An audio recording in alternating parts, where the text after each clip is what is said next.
Welcome to the Deep Dive.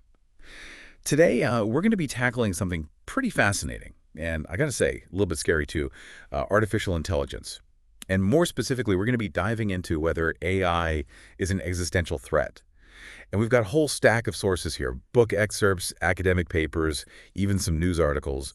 And, you probably have that one story in the back of your mind, the one about the Google engineer who was so convinced a language model was actually conscious that he went public defending it and got himself fired. That kind of gets you thinking, right? Yeah, it really does. So to help us wade through all this and try to make sense of it, we've got our resident expert here. Thanks for having me. So first things first, what exactly is artificial intelligence? Well, it's right there in the name. It's intelligence, but it's artificial. A copy of human intelligence created by humans. But that difference in origin, the way AI comes to be versus how human intelligence evolved over millions of years, that's where things get interesting. So how's that different? Well, think about it. Human intelligence, it developed over millions of years, adapting to a complex and unpredictable world. But AI is created in an instant. It doesn't have that same evolutionary history, those built-in safeguards that we have. That's a really good point. We take those safeguards for granted, don't we? We do. AI doesn't inherently understand human values or the messy realities of the world in the same way we do. It learns what we teach it, and that's where potential problems can arise. Okay, that makes sense. So AI doesn't just magically appear knowing everything, right? It learns. It does. Right. And one of the things it learns is how to make choices. I've always been struck by the fact that the word intelligence literally comes from the Latin intelligere, which means to choose among what has been gathered. So it's not just about processing power. It's about making decisions. And that's where things start to feel a little unsettling. Right. And those decisions will have real-world consequences, which is why we need to think carefully about how we design and train AI systems. Absolutely. Speaking of which, let's talk about how AI got to where it is today. What are some of the key moments in its history? Well, it's been a long and winding road, with periods of great optimism and funding, followed by periods of disillusionment and setbacks, what we call AI summers and AI winters. It's funny how research goes through these cycles, isn't it? Like, it's fashionable one minute and then out of style the next. It is. It's all about funding and public perception. But even during those so-called winters, progress was still happening.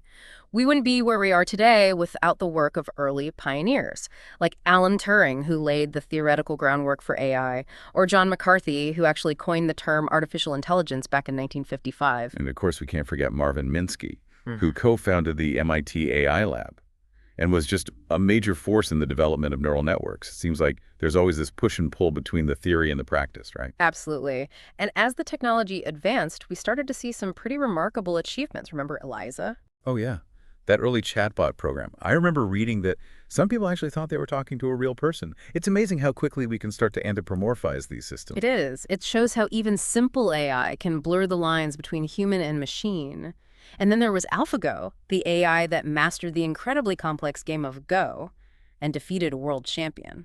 That was a real turning point, showing how AI could actually surpass human capabilities in very specific domains. And now we have things like DALL-E, which can create these incredible images just from text prompts, and ChatGPT, which can write everything from poetry to code. Seems like AI is everywhere these days. It is. These recent advances, especially in generative AI, have really captured the public's imagination. And it's true, AI is already shaping your world in ways you might not even realize, from medical diagnostics to personalized recommendations to the algorithms that determine what you see on your social media feeds. It's both exciting and a little bit intimidating, isn't it? All this potential, but also all these questions about what it means for humanity. It is a double-edged sword, that's for sure. And before we dive into the potential dangers, I think it's important to acknowledge the good that AI is already doing in the world. Absolutely. There's a lot of focus on the negative these days. But AI is also being used to solve real-world problems, isn't it? Yeah, it is. For example, at Cambridge Memorial Hospital, they're using AI to diagnose low bone density, which can help prevent fractures. And in surgery, AI-assisted robotic systems like the Versius system are helping surgeons perform complex procedures with incredible precision, leading to faster recovery times and fewer complications. It's amazing how AI is transforming healthcare. And I know it's also being used in education, with personalized learning platforms that can adapt to individual students' needs. That's right. The potential there is huge. Imagine every student having access to a tutor that can identify their strengths and weaknesses and tailor lessons accordingly. It sounds like something out of science fiction. Mm. But it also raises some questions, doesn't it? Like, what happens to critical thinking skills if students become too reliant on AI? That's a valid concern. It's important to remember that AI should be a tool, not a replacement for human teachers. Right. What about the impact on jobs? That's something that I think people are really worried about. It's true. AI is automating certain tasks, and that will inevitably lead to job displacement in some sectors. But it's also creating new jobs in areas like AI development, data science, and AI ethics. So it's not just about job losses, it's about a shift in the types of jobs that are available. Exactly. And it's important to think about how we can prepare the workforce for this transition, providing training and education to help people adapt to the new landscape. Absolutely. And AI isn't just about robots and automation, is it? I know it's also being used to address some of the big global challenges, like climate change. That's right. One example is the development of smart grids that can balance energy supply and demand, reducing waste and emissions, and AI is being used in everything from disaster relief to wildlife conservation. Wow, it's really incredible. So it really does have the potential to make a positive impact. Right. But of course, there's the other side of the coin too, right? The potential for harm. That's right. As with any powerful technology, there are risks that need to be carefully considered and addressed. Okay, so let's face it, we've all seen those sci-fi movies where the AI turns on humanity, becomes self-aware and decides that humans are the problem. But are those fears realistic? Yeah. Or are they just Hollywood hype? I think it's a little of both, Yeah. but there are real concerns about how AI could be misused, either intentionally or unintentionally. Okay, so let's break those down a little bit. What do you mean by unintentional harm? Unintentional harm is when AI systems cause damage because of unforeseen consequences or misalignment with human values. It's not that the AI is malicious, it's that it's acting in a way that we didn't anticipate or that conflicts with our ethical principles. So it's like the AI equivalent of, oops, didn't mean to do that, but with potentially much more serious consequences. Exactly. For example, think about the potential for AI-generated misinformation and disinformation. Oh yeah, deepfakes. The idea that AI can create these incredibly realistic fake videos and audio is terrifying. It's like we're entering a world where we can't even trust our own eyes and ears anymore. It's true. It's a real threat to trust, to democracy, and to the very fabric of society. And it's not just deepfakes. AI can also be used to generate text that's indistinguishable from human writing, which could be used to manipulate public opinion or spread propaganda. Oh wow, that's scary. It's hard enough to navigate the online world as it is. Ah. AI could make it even more difficult to separate fact from fiction. Right. And there's also the potential for AI to perpetuate existing societal biases. Right. If an AI system is trained on biased data, it will inevitably reflect and amplify those biases. Yeah. There was that case a few years ago with facial recognition technology that had much higher error rates for minorities, especially women of color. Exactly. It's a reminder that AI is not inherently objective or neutral. It's shaped by the data it's trained on and the people who design it. So the people who are developing and deploying these systems have a huge responsibility to ensure that they are fair and equitable. Absolutely. And there are also concerns about copyright infringement. AI can now generate artistic works like music or paintings that are almost indistinguishable from human creations. That's wild. It raises all sorts of questions about intellectual property rights and what it even means to be an artist in an age of AI. I was reading an article about how Margaret Atwood is concerned about AI being able to generate novels in her style. It's like the machine is stealing your voice. It's a valid concern. And of course, there's the big one that everyone talks about, job displacement. Many experts believe that AI will automate millions of jobs, leading to economic inequality and social unrest. It's hard not to be worried about that, especially when you see those statistics, like the one from the World Economic Forum that says that almost a quarter of all jobs could be disrupted by AI in the next 5 years. It's true. It's a serious issue that we need to address, but it's also important to remember that AI will create new jobs as well. The challenge is to ensure that those new jobs are accessible to everyone, and that we have a plan for supporting those whose jobs are displaced. Okay, so we've talked about unintentional harm. What about intentional harm? That sounds even scarier. Intentional harm is when AI is deliberately used for malicious purposes, either by individuals, corporations, or governments. This is the stuff of nightmares, right? Yeah, like AI-powered weapons or surveillance systems that could be used to oppress people. Exactly. And the scary thing is, as AI becomes more powerful, it becomes easier to use it for harmful purposes. It's like we're giving bad actors incredibly powerful tools that could be used to cause widespread damage. That's a sobering thought. It is. But even if we can somehow mitigate those risks, the unintentional and the intentional harm, there's still another level of concern that we need to consider. You're talking about the existential threat, aren't you? The idea that AI could pose a threat to the very existence of humanity? That's right. It's the big one. The question that keeps many AI researchers up at night. It's the stuff of science fiction, but it's also starting to feel like a real possibility, isn't it? It is. And that's why we need to be having these conversations now, before it's too late. So we left off talking about existential threats. And, that's some pretty heavy stuff. I don't know about you, but I kind of want to circle back to that whole Google engineer story for a minute. Yeah, that case really got people talking, didn't it? It did. It brings us to one of the most complex and fascinating questions surrounding AI. Can it become truly conscious? Right. That engineer was totally convinced that Google's language model, LangMDA, was sentient. But what does that even mean? How do you define consciousness?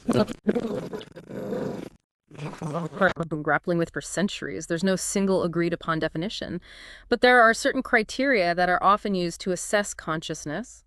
Okay, so what are we looking for? What are the signs? Well, one important criterion is perceptual awareness. Being aware of your surroundings and able to respond to sensory input. Okay, so being able to see, hear, smell, taste, touch.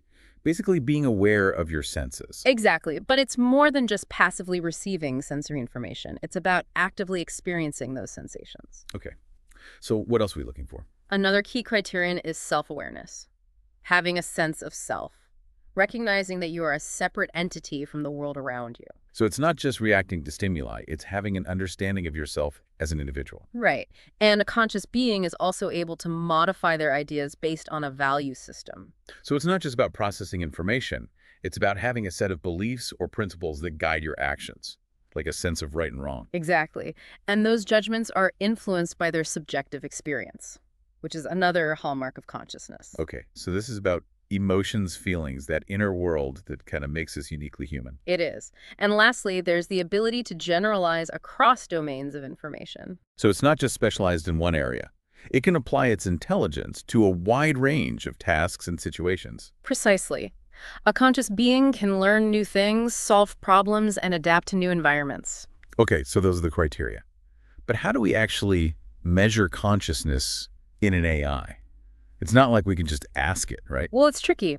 But researchers are developing methods to evaluate these aspects of consciousness in AI systems. They're trying to create tests that can probe an AI's level of awareness, self-reflection, and understanding of the world. So tell me a little more about the LangMDA case. What convinced that engineer that it was sentient? Well, he had these long, in-depth conversations with LangMDA, and he was really struck by its ability to engage in these complex discussions about things like its own sense of self and even its feelings about death. Wow. So it was basically saying, hey, I exist and I don't want to disappear? Well, it's hard to say for sure. LangMDA's responses were ultimately generated by algorithms, so it's difficult to know whether they reflected genuine sentience or simply a sophisticated ability to mimic human language and emotions. Right.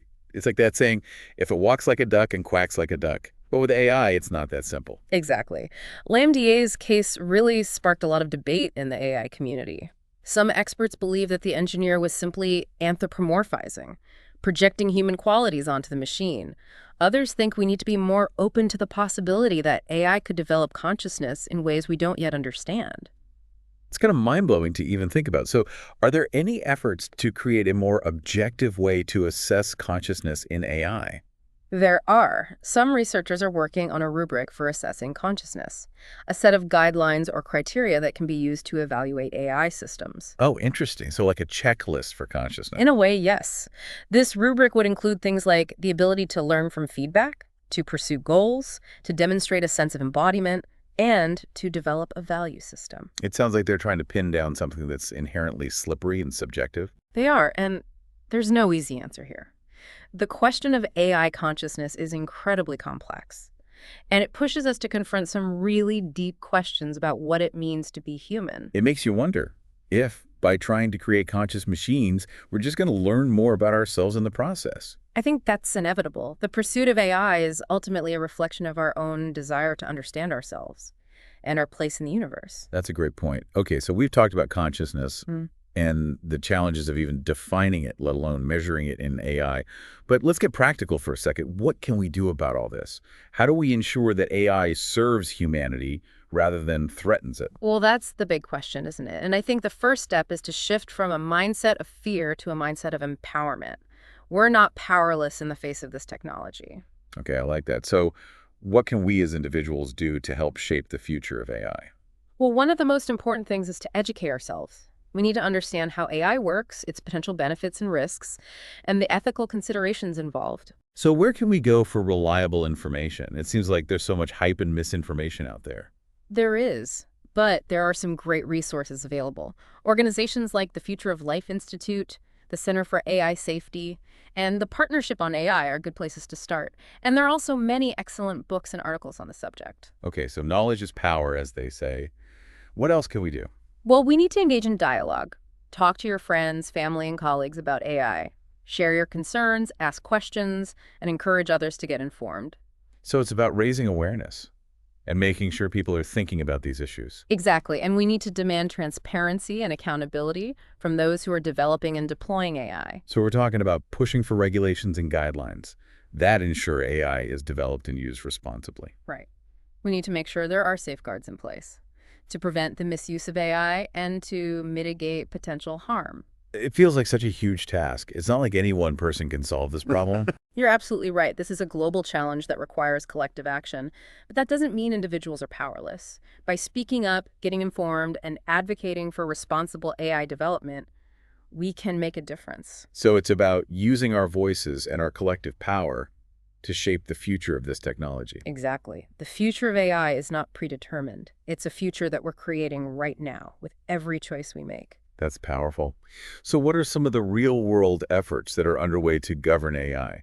Are there any laws or regulations in place? There are. And it's encouraging to see that governments and organizations around the world are starting to take the potential risks of AI seriously.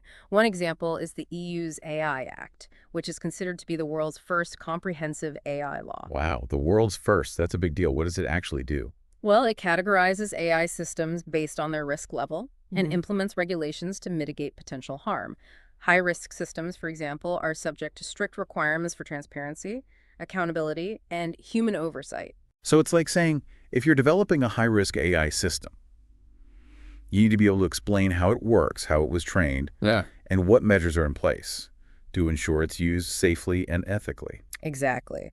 And there are even some AI systems that are considered to be unacceptable risk and are banned altogether. Okay, like what kind of AI would be considered too dangerous to even exist? Systems that are designed to manipulate people without their consent, systems that exploit vulnerabilities of specific groups, or systems that could lead to widespread social harm. Basically anything that poses a clear threat to fundamental human rights or safety. Okay, that makes sense. You have to draw a line somewhere.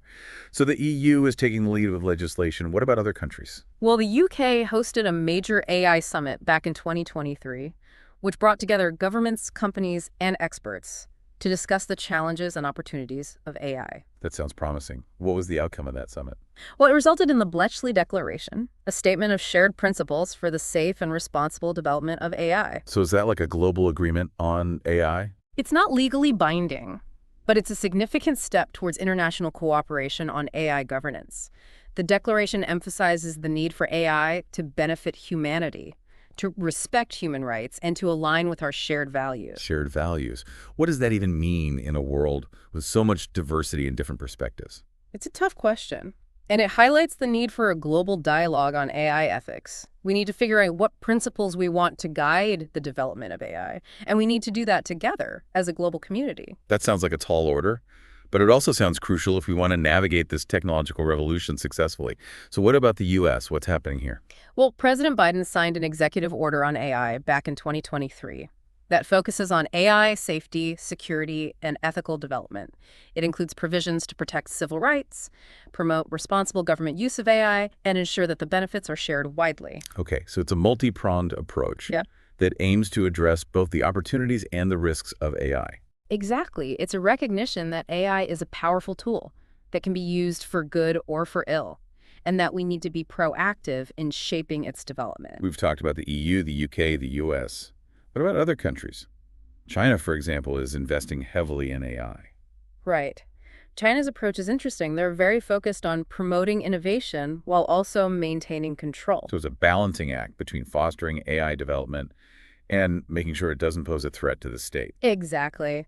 It's a reminder that AI governance isn't just about ethics and safety, it's also about power and control.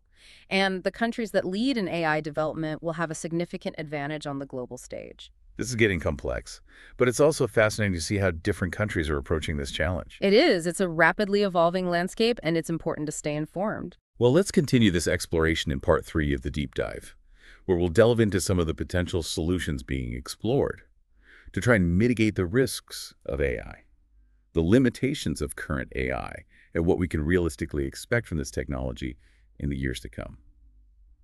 Welcome back to the deep dive. We've spent the last 2 parts of this episode really unpacking the potential of AI, both the amazing advances and the very real concerns about what it could mean for humanity. Yeah, we've covered a lot of ground from the history of AI and its growing impact on our lives to the anxieties about job displacement, misuse, and even the possibility of an existential threat. Right, and I think it's safe to say that we've all had moments where this topic feels a bit overwhelming, but you said something earlier that really resonated with me, the idea that we need to shift from fear to empowerment. Yeah.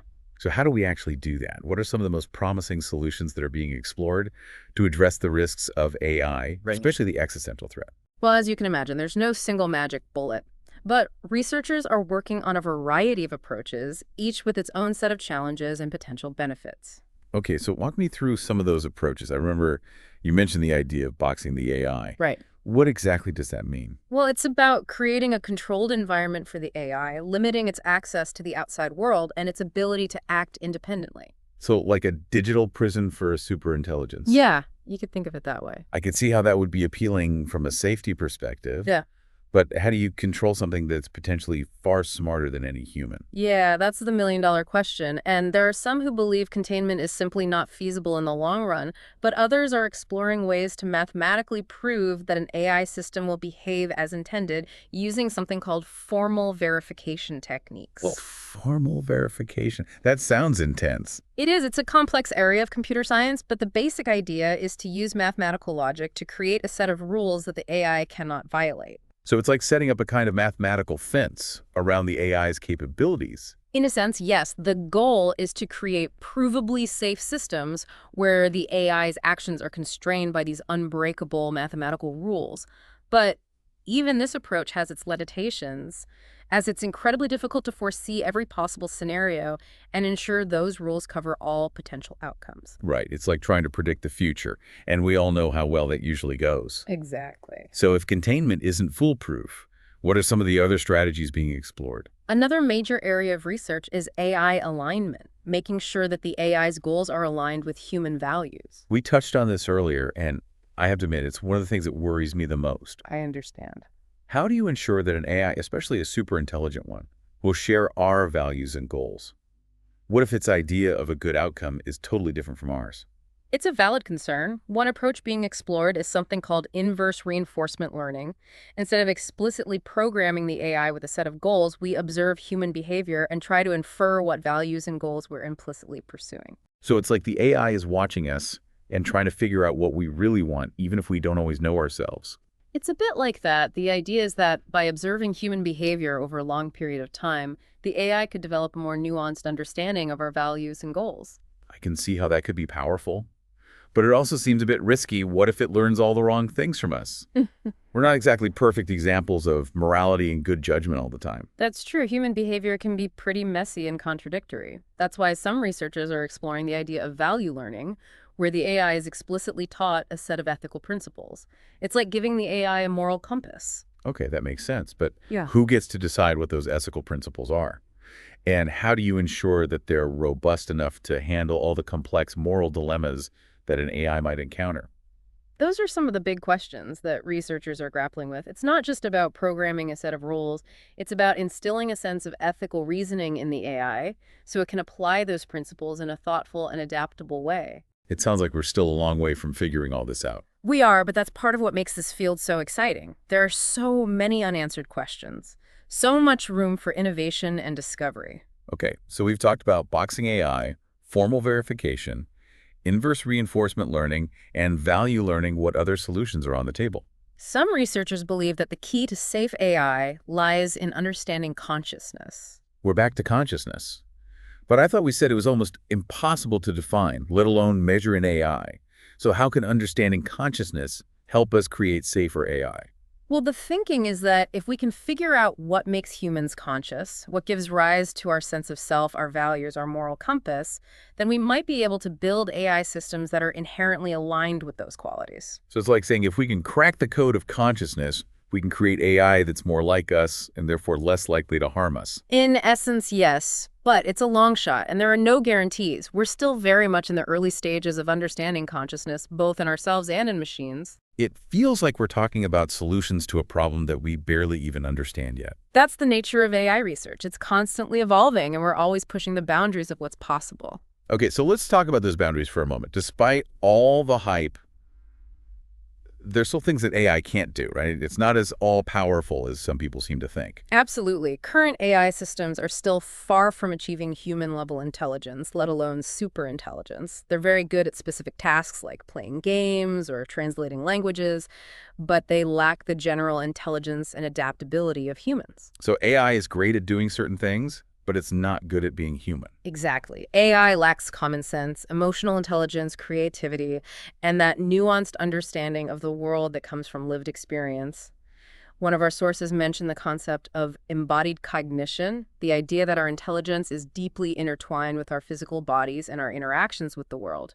That makes sense. We learn and grow through our senses, our movements, our interactions with the physical environment. So how do you give an AI that same kind of embodied experience? It's a huge challenge. Creating AI that can interact with the world in a safe and meaningful way is incredibly difficult. We're talking about robots that can understand and respond to complex social cues, robots that can learn and adapt in unpredictable environments. We're not there yet. It makes you appreciate how complex and amazing human intelligence really is. It does, and it highlights the limitations of current AI. Another point raised in our sources is the idea of distributed intelligence as an alternative to building bigger and bigger AI models. Distributed intelligence, what's that? It's the idea of creating AI systems that are made up of many smaller interconnected agents, kind of like a hive mind. Instead of one giant superintelligence, you have a network of specialized AIs working together. That's a fascinating concept. It seems like that might offer some advantages in terms of safety and control. If one part of the system goes rogue, you can isolate it or shut it down without bringing down the whole network. Exactly, and it might also be more efficient and adaptable. Each agent can focus on a specific task or domain, and they can learn and evolve independently. Okay, so we've talked about solutions, limitations, and the incredibly fast pace of AI development. Where does all of this leave us? What can we realistically expect from AI in the years to come? Are we on the verge of a technological utopia or a dystopian nightmare? I think it's safe to say that the reality will be somewhere in between. It's important to avoid both the hype and the hysteria. So no robot overlords or AI-powered paradise anytime soon. Probably not. But AI will continue to transform our world in ways we can't even imagine. Yet we'll see even more sophisticated AI applications in healthcare, education, transportation, entertainment, and pretty much every other aspect of our lives. So AI is going to become increasingly integrated into our everyday experiences. And that raises the question, what should we as individuals be doing to prepare for this AI-powered future? Well, the most important thing is to focus on developing skills and knowledge that will be valuable in an AI-driven world. So we're talking about things like critical thinking, problem solving, creativity, emotional intelligence, adaptability, basically the things that make us uniquely human. Exactly. These are the skills that will set us apart from machines and allow us to thrive in a future where AI is ubiquitous and lifelong learning will be more important than ever. We need to be constantly adapting and evolving to keep pace with the rapid changes in technology. The call to action, isn't it? Yes. We can't just sit back and let the future happen to us. We need to be active participants in shaping that future. Absolutely. The future of AI is not predetermined. It's a future that we're creating right here, right now, with every choice we make. That's a powerful thought to end on. We've covered a lot of ground in this deep dive into the world of AI. Okay. I hope you found it as fascinating and thought-provoking as I have. And remember, dear listener, this is just the beginning of the conversation. The future of AI is in our hands. So keep exploring, keep learning, and keep engaging with these important questions. That's what the deep dive is all about.